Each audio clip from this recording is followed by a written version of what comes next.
On va maintenant détailler donc ce Grand Prix du Brésil, ce circuit d'Interlagos, donc direction São Paulo, sur la côte est du Brésil, l'océan Atlantique pas loin du tout. Et donc voici ce circuit Interlagos, cela veut dire littéralement entre les lacs. Il y a des pièces d'eau effectivement.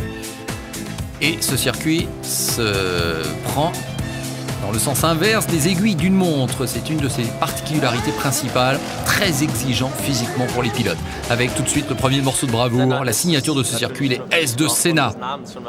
Ouais, c'est vraiment quelque chose de spécial ce virage. Déjà l'atmosphère au Brésil est unique et cette courbe ajoute beaucoup à cette atmosphère.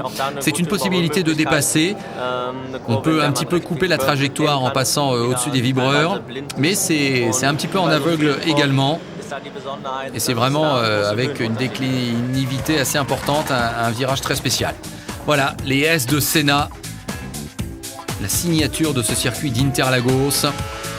Ensuite, il y a un bout de ligne droite qui va mener jusqu'à la Curva do Sol.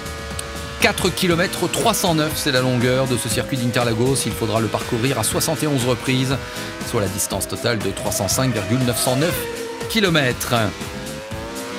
Ensuite, on aborde une partie un petit peu plus sinueuse. Oui, il y a vraiment deux circuits en un au Brésil, a envie de dire Nico Rosberg, avec des grandes lignes droites, des virages très rapides. Et puis à l'intérieur, des virages très très serrés. Pratiquement une sorte d'infield, un peu Mickey Mouse. Et c'est là qu'il faut qu'on soit le plus concentré, parce que ça enchaîne vraiment les virages l'un après l'autre. Et si on en a un qui se passe mal, eh bien tous les autres, on les enchaîne mal.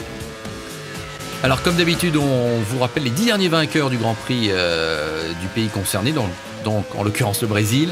1998 et 99, Mika Hakkinen s'était imposé. Ensuite Michael Schumacher en 2000, David Coulthard en 2001, Michael Schumacher en 2002, Giancarlo Fisichella en 2003 avec la Jordan.